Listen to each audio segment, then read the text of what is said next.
I know you're sleep deprived, and I know you've just had a baby, and I know, you've got a lot on at the moment, but the Showstopper podcast believes in accountability. Yes, a couple of months ago, you stated quite categorically that magic stars are no longer available. Next time we're together, I want to show you my WhatsApp photo feed of the number of people who've sent me pictures of magic stars. I'm so sorry.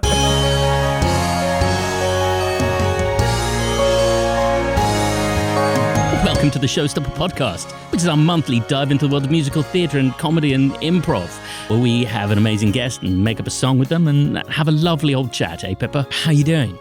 I'm great. I'm just locked in my bedroom, speaking slightly under normal level, just in case the baby human gets woken up. Baby human. You have a genuine, real baby human. That's right. So when we recorded this podcast, the baby human was secreted within my stomach, and now the baby human has come earthside. And she, I'll be honest, she was quieter when she was the other side. She's got really good lung capacity, just like her mother, which I like. She's got strong offers, as we call them in improvisation.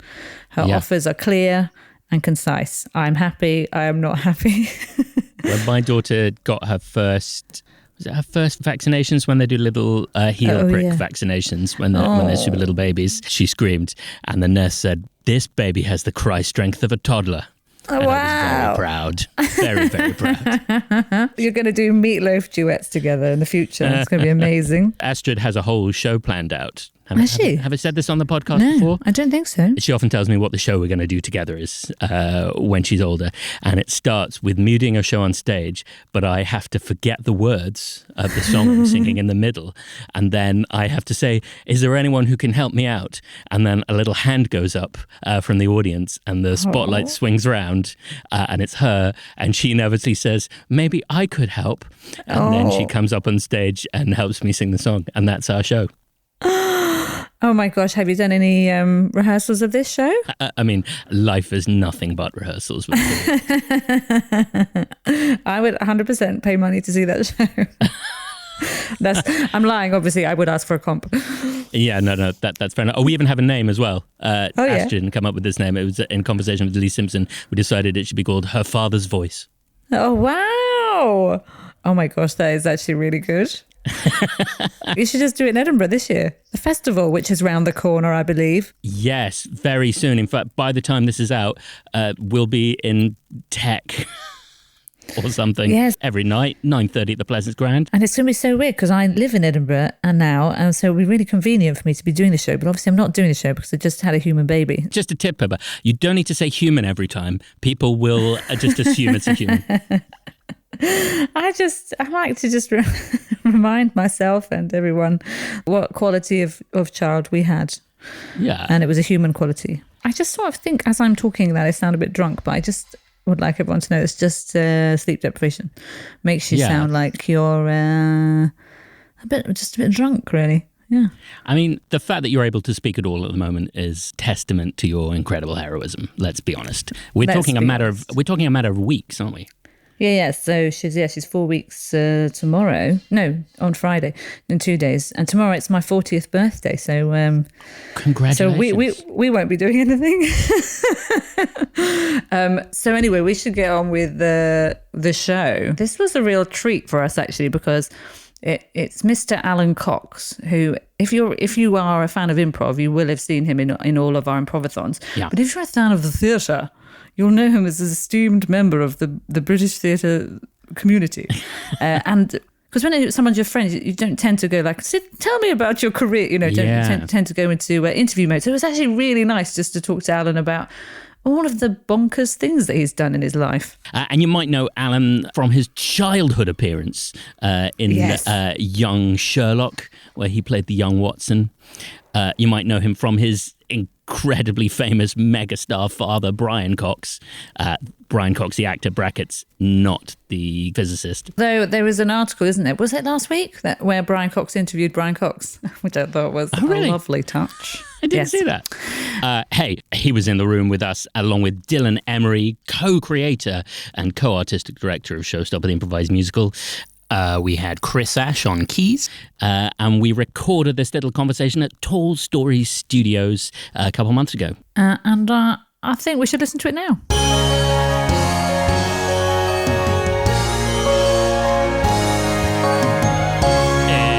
It's Alan Cox. Alan Cox. Boop, boop, boop. Okay, Alan, I genuinely don't know how to introduce you other than I could say Alan Cox, actor. But it doesn't, for me, that doesn't encompass the Alan Cox I know. Alan Cox lover. Rapscallion. Agitator.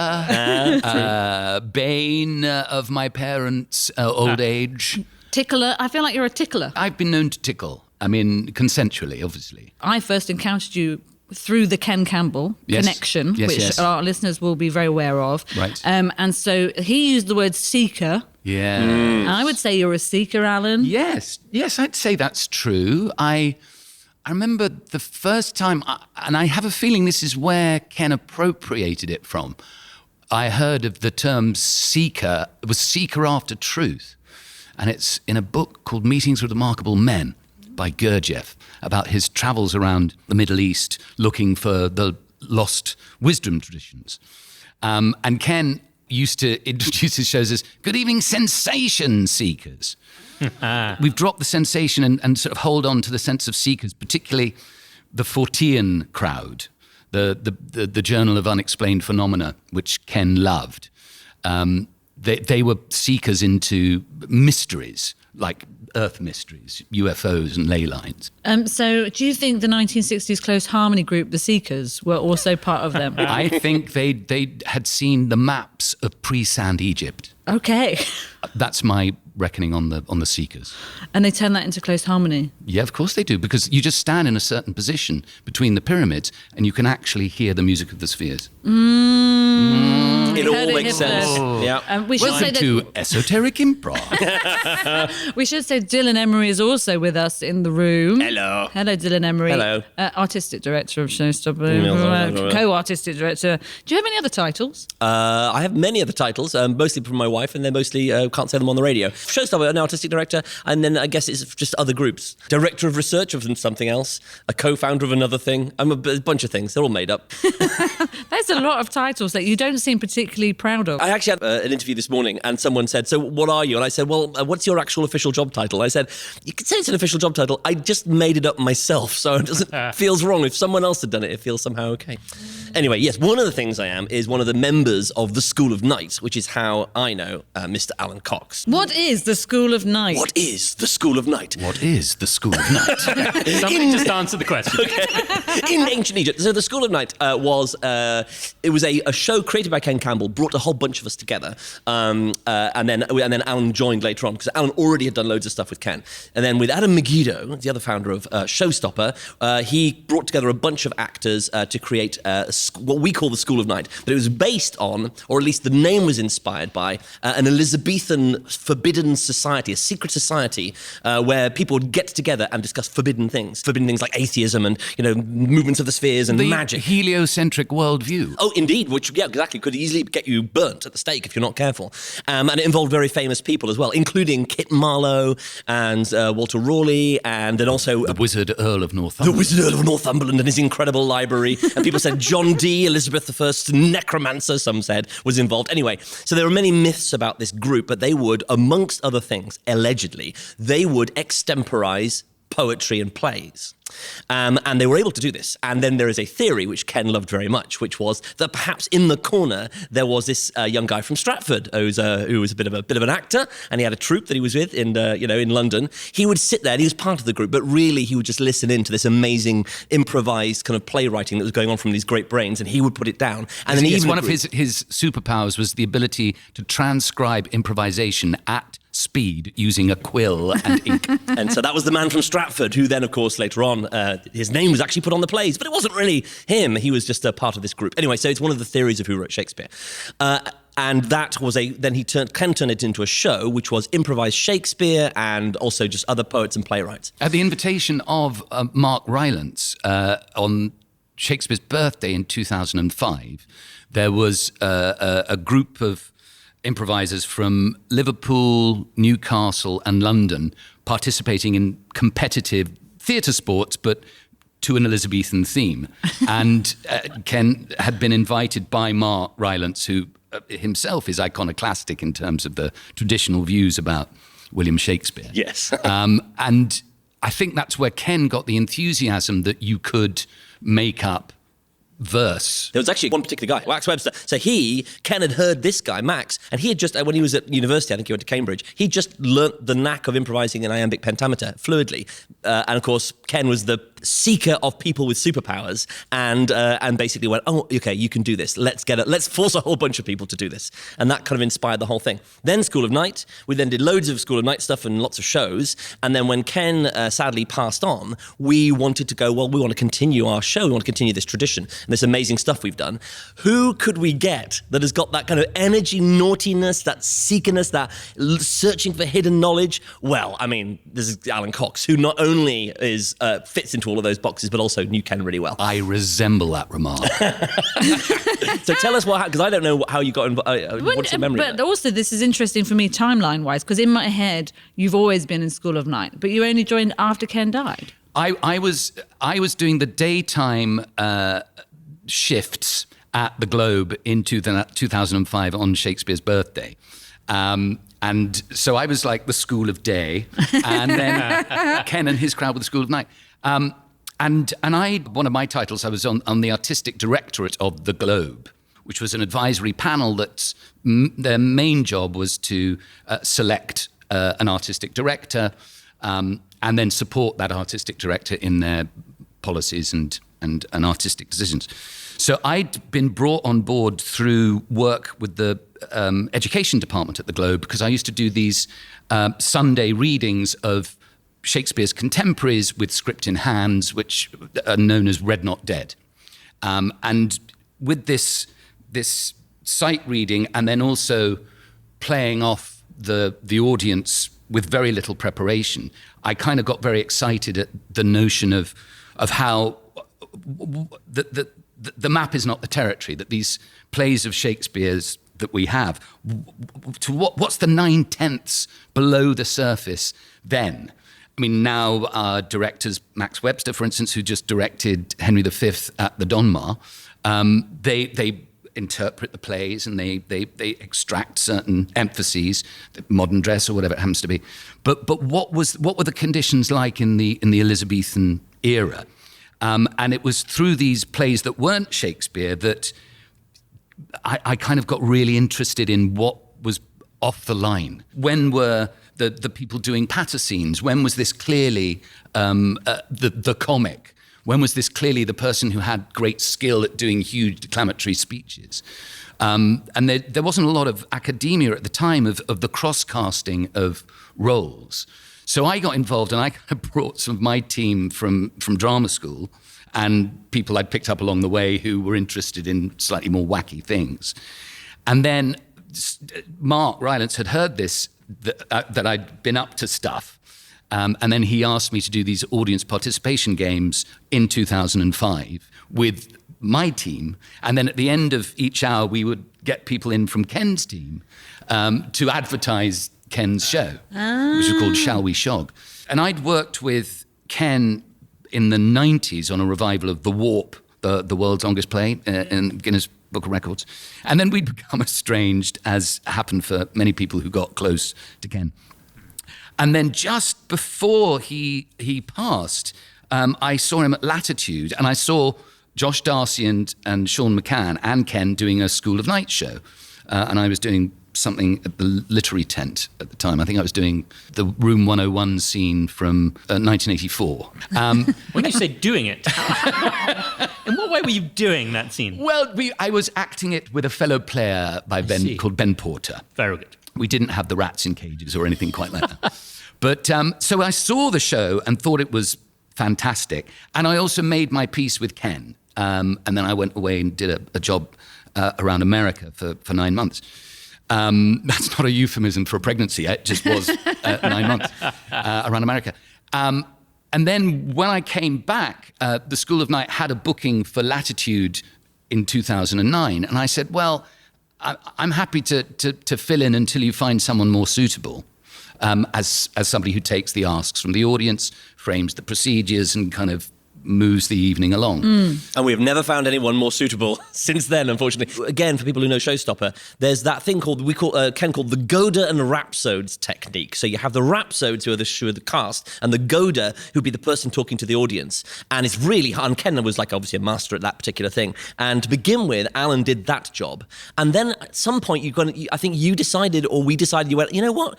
Maybe we just join the company. Like we don't necessarily need that division, because unless you got someone very, very specific, you don't necessarily need it. Yeah, tell me how that happened. Well, there were two things. I think it was Josh Darcy, actually, who moved the idea of improvising stories rather than just most boring lords or wounded messenger with news of battle, to take these kind of tropes that Ken had extracted and then put them together in a narrative. And also because I was a contemporary with the performers, it seemed odd for me to take a high status role. And also I was itching to pick about with them. It's more fun. And it was more fun. Yeah, so we did what's called co-goading. The rolling Goda. The rolling Goda. So, because Ken basically had of massive experience, of course, of theatre he'd extracted all these, like, just these strange idiosyncrasies from Shakespeare, but really funny ones if you just expose them. Oliver Senton did a fantastic thing on different types of bows. So you have bows, and you have to get him to do it. If you ever get a chance, get him to do the bows from an RSC performer who's in a central role and he's trying to be, not too arrogant. And it's really specific. Anyway, so lots of really fun things. So he would just basically do kind of just games, Shakespeare games. So when we started doing this like actual narrative, but of course the games would still appear. You'd still have like a really dull scene where someone's speaking Latin for no very good reason, going on about, how trade routes into, Egypt. And that's in real Shakespeare. So we turn it into a game. It makes it more fun. Anyone in the cast will just step forward and say, now what's happening here is, and you take a sort of educational / goading role. You might push them along a bit. And that was a phenomenally more fun way to run it once we got going. It's the sense that there are performance constraints on the performers, which makes the audience realise that this is a show. So in Showstopper, the performers don't interact with the director. In the School of Night shows, if a performer takes the initiative to draw attention to something being authentically Shakespearean, the performer doesn't speak back to the person who's doing this aside to the audience to bring them into the games of it. Just occurred to me that that's an inheritance, that it's an understanding that however misguided or confusing the goading is, the performers still have to go with it. Yeah, I'd be interested to know. Once you said you got a really last-minute job playing Prospero, and you didn't have time to learn your lines, and you just spent years perfecting, improvising an iambic pentameter. Yeah. Did that mess with you? A little bit. The bits of the brain that improvise and the bits of the brain that remember, they take a while to sync up. I think a lot of the stories from the old rep traditions, which Ken Campbell used to love, and I think one of the things he loved about improv is that we love stories of, like, when the door handle came off and someone had to exit through the fireplace, or actors having to ad-lib, as they used to call it, because an actor had passed out in the backstage bar, and we used to have bars backstage. Trying to learn Prospero at speed, the thing about the rhythm is more seductive than the sense. So you learn the verse bits. If you've got to do it in a short period of time, you learn that it's in verse, and then you begin to understand what it means. And one of the things I said to the director, I said, I'll do it. I think I had 5 days to do it, but make sure that one of Prospero's books on the island happens to be The Tempest by William Shakespeare.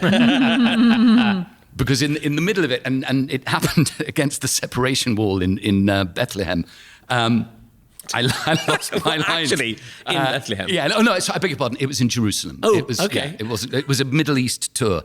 And we were in Jerusalem, and I was telling Miranda about how we'd ended up on the island, and I couldn't remember how we got there. And I went, daughter, I must to my books and see what I can see. Ah, yes, at the bottom, there you go. Wow. A little bridge iambic line to find your place in the script.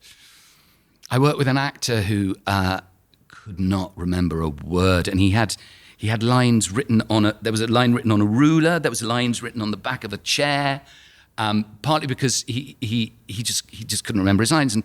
And my instinct was to leave the stage when he was kind of fambling around trying to get back. I would give him cue lines and they wouldn't work because he just had to find his way.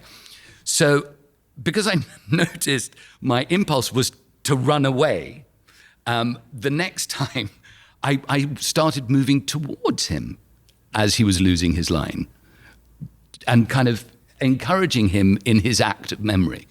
But it was the subsequent night's performance of going, I mustn't bail on my fellow player who's scrambling for his lines. Yeah. So what's it like going from doing something where everything changes constantly to like a 9-month tour? Do you think you do the improv stuff because it's the complete opposite of that experience, or do you really feel every performance is completely different? Doing improv at drama school was about acting out backstory. Or let's say you're doing a Chekhov play or whatever, and they're talking about the people arriving at the station and hugging each other, and this is an event that took place off stage, then a director might get the actors to improvise that scene. So somewhere in their sense memory, they've got a sort of simulacrum. Hello. A simulacrum of the experience in their minds. We should point out, by the way, occasionally when Alan Cox can't find a word, he makes the noise of a chicken. Maybe this episode is a good episode to listen with Google open, just so that you can Google every fifth thing that's being said. Word check.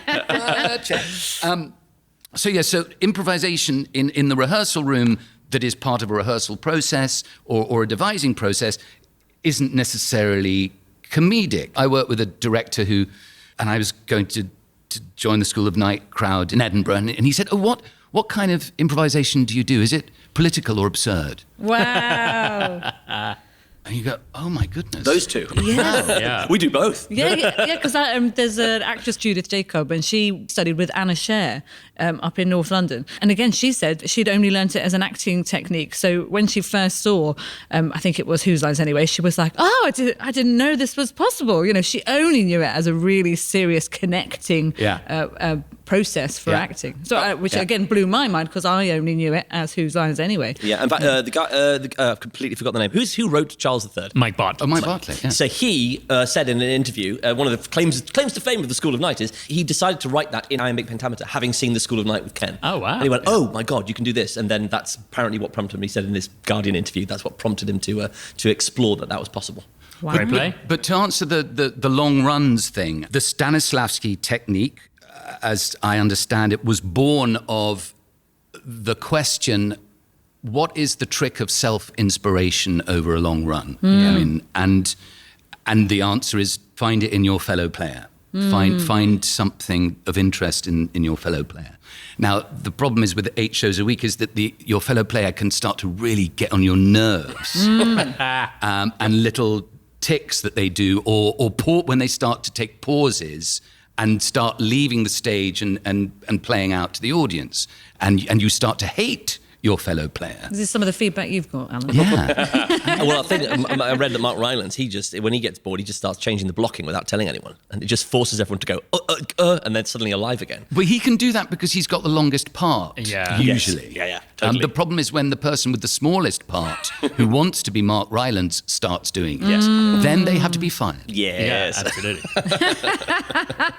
Can we go back to the beginning, Alan? You were in as a very young actor, young Sherlock Holmes. That wasn't the beginning. It was the beginning of something. Flashback. And Bonnie Langford was on the One show the other day, and they said your first show thing you were in was Just William, and she said no, it wasn't. She was in something else. So what is your Bonnie Langford something else? Me and Bonnie, we sing from the same hymn sheet. The first telly I did was called A Divorce, and it was a 3-part TV series by a writer called Fanny Gallimore, she was called at the time, but then she changed her name to Frances Gallimore. The theme song was sung by Lindsay DePaul, and it was about a 70s couple. One of them actually did wear a toweling dressing gown, like in a Victoria Wood sketch. Wow. Michael Kitchen, Polly James, and Julia Foster. And I was the child of the divorce that was having dad days in the drama. And that was in 1975.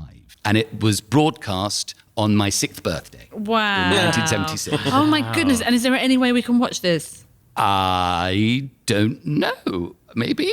It must be on YouTube. And it was directed by Piers Haggard.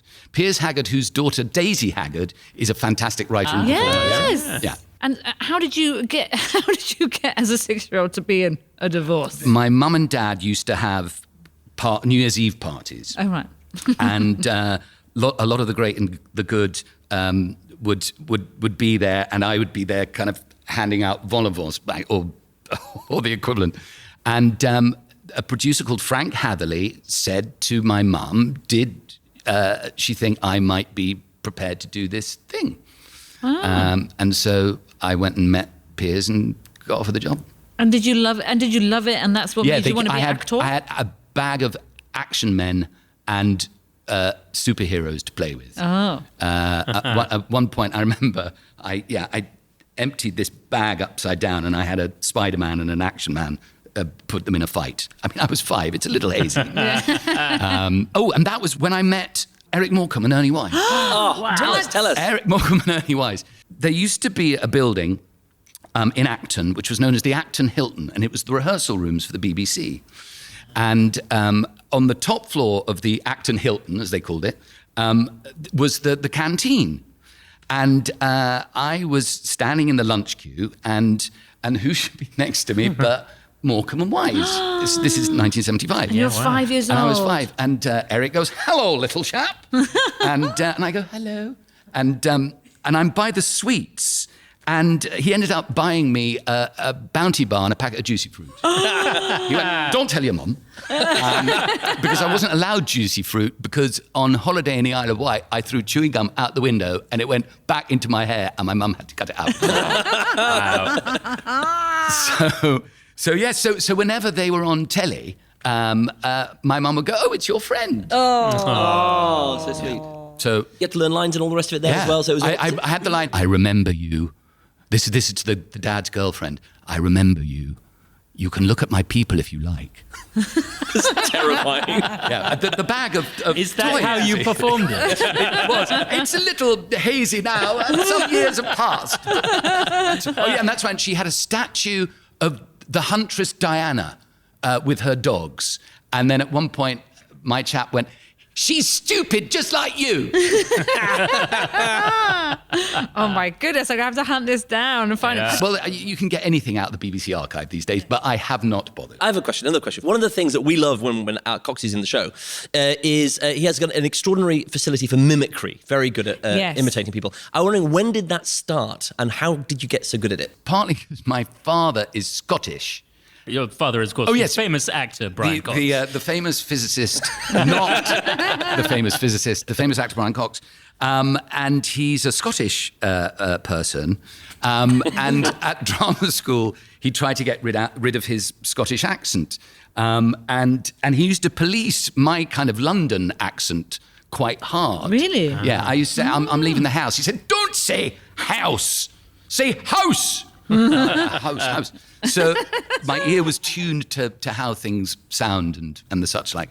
And also there's a tradition of people impersonating great actors in order to get somewhere. If you listen and compare Kenneth Williams, Robert Stevens and Maggie Smith, you can see that there's a similarity of phrasing there.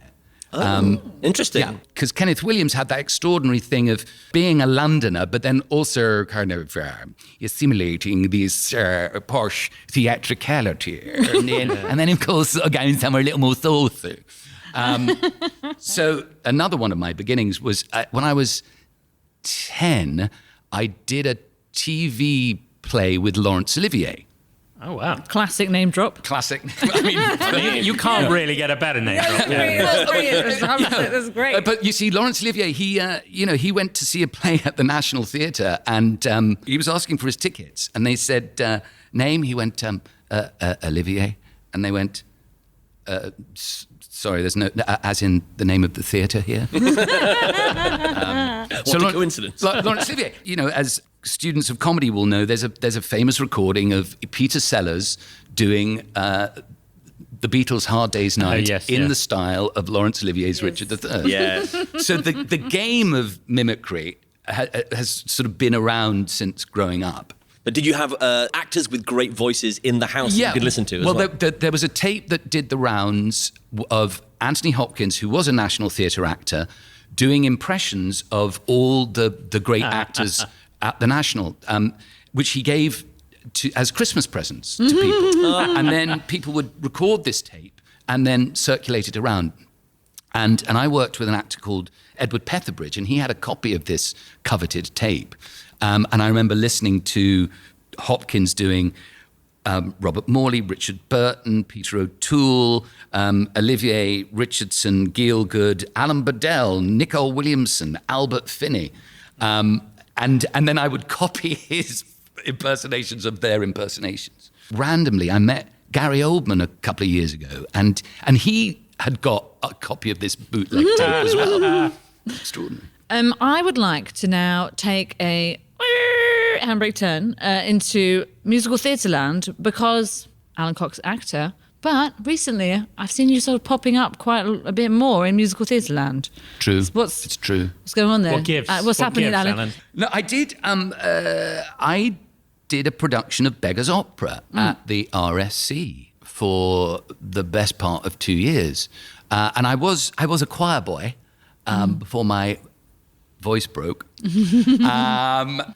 I'm longing to do a proper musical. Okay, so then who, Alan Cox, what's your dream musical theatre role? I was working on Sweeney with my singing teacher. Were you? Yeah.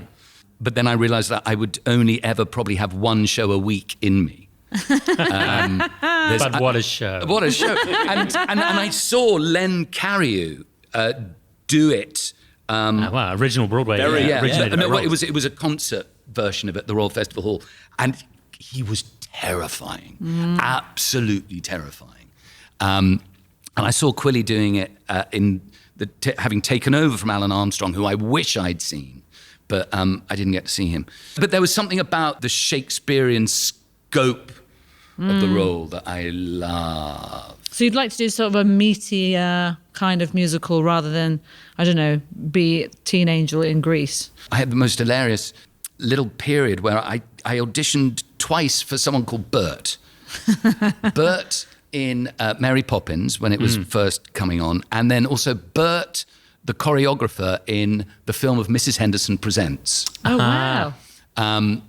And I worked really hard with my singing teacher on my singing, but the dancing choreographed by Matthew Bourne was just a little beyond me in the rehearsal process. So I was determined to improve my dancing. And so I hired a room at the Actor Centre and paid someone to teach me and a group of pals how to tap and so we formed Tap Club. And I shouldn't really be talking about it. But we did form Tap Club. And I remember doing barrel rolls in the Tristan Bates Theatre wearing my tap shoes. And I thought, I'm much better now. And so I went and did my audition for Mrs. Henderson Presents. And the role went to Will Young, the winner of Pop Idol. But you know. You were so close. I was so close. So you like singing, Alan? I do. Would you like to sing a song with us? Let's sing a song.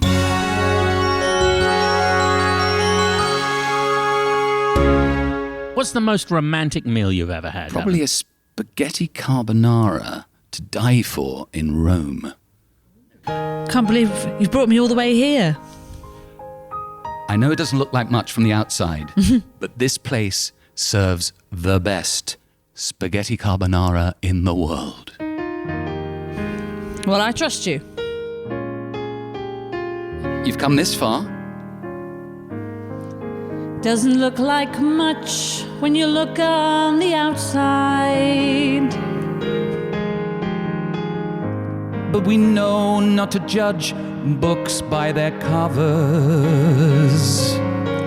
And maybe when they open the door, we'll see that there's so much more. This place is just like no other. One dish on a plate that we will share. One dish on a plate that we will share. The wine I have ordered for the meal may not be the most expensive, but it is crisp, white, and dry. Like you. I can always count on you to laugh and make me laugh on your behalf. I can always count on you to shine, yes, shine, and make me laugh. I can always look at you and know that you'll be there whenever I am looking for something more. My shoulder was built for carrying things and for you to rest your weary head.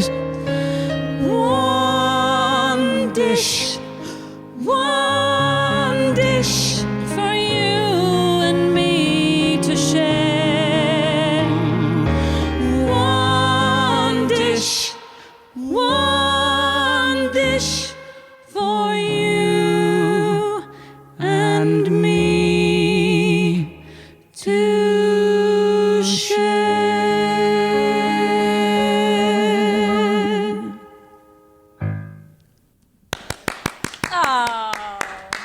Lovely.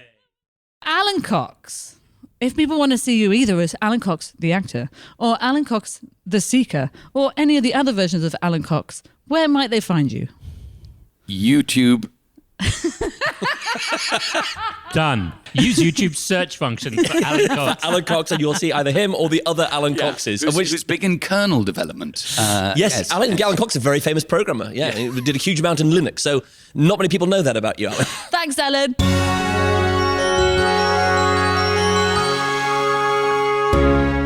That was Alan Cox. I very rarely ever get to sing with Alan, it's because, again, Secret's out now. He's a really lovely singer. Yeah. So it was just really nice to make up a song with him where we weren't sleep deprived from an improvisathon. No, he has a lovely singing voice, and he's just one of the most gregarious and vivacious people. Always a joy, always a delight. And what a knowledge of theatre, and he's the equivalent of your musical theatre Google. He's theatre Google. What a guy. People enjoyed this episode of the Showstopper podcast, Pippa. What are their next steps? Their next steps are, 1, tell everybody you meet about this brilliant podcast. Yep. Step 2, go online and give us a 5-star review. Wherever you get your podcasts. And then your third step is to listen to it again, but from a different device. That's actually good, but probably on like a different IP address. Go to someone else's house. Just leave it. You don't even have to listen. Just leave it running to help rack up our listen count. That would be very helpful. Great. Just be very helpful. I'd add as a fourth step, you can come and see Showstopper the Improvised Musical live every day during the Edinburgh Festival if you're up in Scotland this year. The whole month of August, we're on 9:30 p.m. every day. We're also going to be live streaming an episode. So if you are not in Edinburgh, there will be one performance which is live streamed. So watch out on our social media channels for that. We'd be glad to hear from you on Twitter. You can give us a tweet at the Showstoppers. You can talk to us on the Facebook /the Showstoppers. And maybe Instagram is at Showstopper Musical. But what's TikTok? It's also Showstopper Musical. And the website is showstopperthemusical.com. Or, as you've said before, just Google us, guys. Just Google it. Just Google Showstopper the Improvised Musical and you will find us. And that will be nice. Your baby did not wake up and scream during any of this record, Pippa. That's a win for humanity. Well, I'm very impressed she didn't interrupt, but it's not surprising because she's already had showbiz experience as she was in my tum-tum while we were recording the 50th anniversary of the I'm Sorry I Haven't a Clue show at the Royal Albert Hall. So she has already played the Royal Albert Hall, which is pretty impressive. More than I've ever done, and she's not even a year old. Not even a month old, Andrew. All right, you try to get some sleep, and we'll see you in the next Showstopper podcast. I'll see you on the next podcast. Bye-bye.